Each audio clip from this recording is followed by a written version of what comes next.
Président, Madame les ministres, mes chers collègues, il s'appelait Monan Diop, Augustin Sadio, Goudiaby Bakari, Condé Mamadou ou encore Seck Diagane.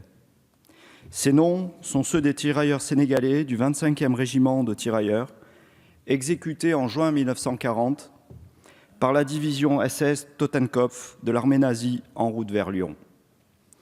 Séparés des Blancs parce qu'ils étaient noirs, mitraillés, écrasés sous les chenilles des chars parce qu'ils étaient noirs. Ces militaires sont tous morts pour la France.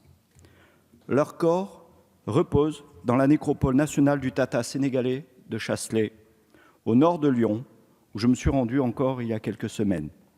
194 corps de tirailleurs sénégalais, plus 2 légionnaires, morts pour la France, y sont rassemblés, incarnant avec force la phrase de Léopold Sédar Senghor, qui trône au pied du monument dédié à l'armée noire de Fréjus, passant, ils sont tombés fraternellement unis pour que tu restes français. De la division bleue dans les Ardennes avec les glorieux combats de Bazeilles, à la bout des tranchées de Verdun et à la libération de la Corse et de la Provence, ceux qui composent l'armée noire ont joué un rôle essentiel dans la défense de la France. Dans quelques jours, le président de la République, Emmanuel Macron, devrait se recueillir devant le monument aux héros de l'armée noire de Reims. Il nous faut collectivement mesurer l'importance d'un tel acte, alors que trop souvent, nous ne nous sommes pas montrés à la hauteur dans la commémoration du souvenir des tirailleurs. Ne voyez pas dans mes paroles une quelconque forme de repentance. Il s'agit simplement de mettre en lumière un aspect parfois oublié de la mémoire nationale et de souligner l'importance de sa transmission. La transmission de la mémoire nationale. Voilà, Madame la Ministre, chers collègues, ce dont je souhaite parler aujourd'hui. Car le projet de budget qui nous est soumis n'appelle aucune critique particulière, bien au contraire.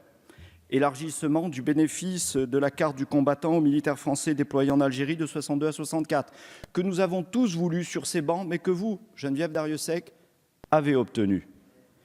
Revalorisation des expertises médicales réalisées pour l'instruction des dossiers de pension militaire d'invalidité. Mise en place d'un plan d'action en faveur des harkis et de leurs familles. 35 millions d'euros afin de permettre à l'Institution nationale des invalides d'être l'acteur que tout le monde attendait dans la prise en charge du syndrome post-traumatique. Enfin, un vrai post-rôle 4. Sans parler, Madame la Ministre, du monument dédié à la mémoire de nos morts en opération extérieure qui verra le jour cette année. Les motifs de satisfaction sont donc nombreux. Aussi, le projet de loi de finances conforte les droits existants en matière de reconnaissance et de réparation et traduit les décisions prises à l'issue de la vaste concertation que vous avez menée avec le monde combattant. Et qu'il me soit permis d'ailleurs de souligner, Madame la Ministre, combien cette méthode a été appréciée. C'est pourquoi il m'a paru important de me concentrer sur le défi de la transmission de la mémoire combattante. Les survivants des grands conflits du XXe siècle sont de moins en moins nombreux. Qu'en sera-t-il dans 10 ans? Les représentants des associations du monde combattant savent qu'il leur faudra trouver les moyens de conserver et de mettre en valeur leur patrimoine et leur mémoire. Pour ma part, je serais assez favorable à la constitution d'une maison commune qui abriterait toutes ces mémoires.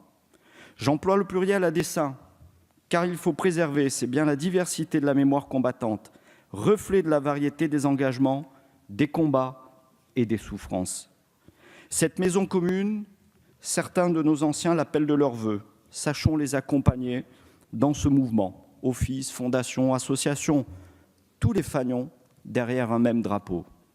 Enfin, afin d'affermir le lien entre la nation et son armée, il nous faut poursuivre la réfection des nécropoles nationales et la modernisation des hauts lieux de la mémoire nationale. Les nécropoles nationales, mes chers collègues, accueillent essentiellement les corps de jeunes Français, des enfants de la France, qui se sont sacrifiés pour elle.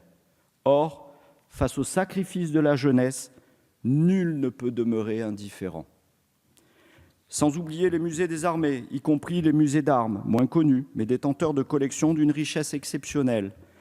Ces lieux sont les relais essentiels pour transmettre la mémoire, pour sensibiliser nos concitoyens aux questions de défense, notamment envers les plus jeunes, et susciter bien des vocations.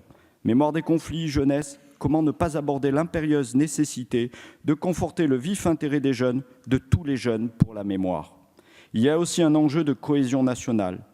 Combien de ceux qui éprouvent parfois le sentiment de ne pas faire pleinement partie de la communauté nationale s'y rattachent instantanément en apprenant qu'un de leurs aïeux a versé un sang pas moins rouge que les autres pour la défendre. Il y a sans doute une piste de réflexion pour le futur service national universel. Pour conclure, qu'il me soit permis de saluer les hauts représentants du monde combattant qui nous écoutent aujourd'hui. C'est aussi en leur nom que la Commission de la Défense nationale et des Forces armées a émis un avis favorable à l'adoption des crédits de cette mission et qu'elle entend redonner à la mémoire combattante son unique adresse, la France. Merci. Merci.